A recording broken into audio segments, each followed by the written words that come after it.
Hello and welcome to this video by LitGrit exploring 5 key Gothic settings. Before we get started, let's define what we mean by setting. A setting refers to the place or environment where something takes place. Number 1. Castles. Many well-known Gothic texts feature ancient and secluded castles that bloodthirsty villains such as Count Dracula call home. Perched precipitously on a mountain in deepest Transylvania, Count Dracula's castle is a bewildering labyrinth of corridors, staircases and locked doors that holds Jonathan Harker prisoner until he plucks up the courage to escape.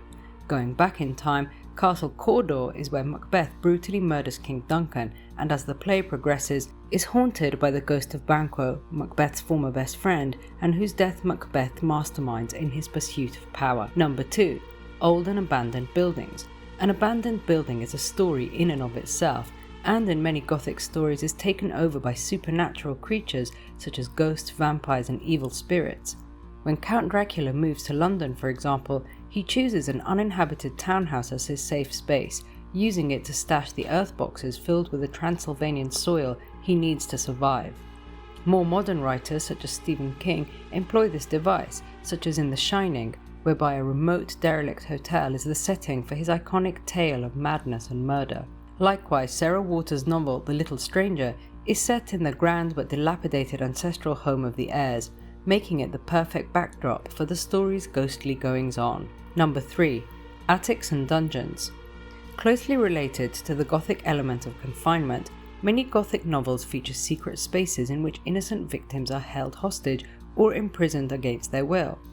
Mr. Rochester's Wife in Jane Eyre by Charlotte Bronte is locked up in an attic, and in Sister Emily Bronte's novel Wuthering Heights, narrator Lockwood spends a terrifying night in a box-like room, and as Jonathan Harker discovers, Count Dracula sleeps in his earth box deep in the bowels of Castle Dracula, who is to some extent as much of a prisoner as Harker, compelled as he is to seek fresh blood in order to function. Number 4. Graveyards. The favourite haunt of many iconic Gothic protagonists and antagonists, graveyards with their connotations of death and decay can be found in a range of old and new Gothic texts. Dr. Frankenstein roams cemeteries as a student and later to locate body parts for the creature he dreams of bringing to life. And after making the perilous crossing to England from his native Romania, Count Dracula takes refuge in the local graveyard in the seaside town of Whitby before heading to London.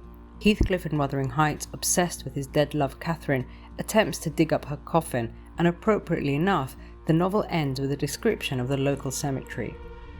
Number 5. Wild and remote nature. Many works of Gothic literature are set in wild and remote natural places, or at least include such locations in their storylines. The 3 witches in Macbeth, for example, meet on a blasted heath. Count Dracula's castle is surrounded by thick Transylvanian forest, winding rivers and jagged mountains, while the moors in Wuthering Heights, notable for their savage beauty, provide the perfect accompaniment to the emotional extremity of the novel's characters. Likewise, the modern classic by Susan Hill, The Woman in Black, positions Eel Marsh House, the secluded centre point of the novel's Gothic intrigue, in a misty marsh surrounded by quicksand and only accessible at low tide. I hope you enjoyed watching this video about my top 5 Gothic settings. I've started work on a video I'm really excited about, exploring the real Dracula as described in Bram Stoker's original novel. I'll be discussing his physical characteristics, his weaknesses and superpowers, so hit the bell icon and subscribe now so you don't miss out. Thank you and see you next time.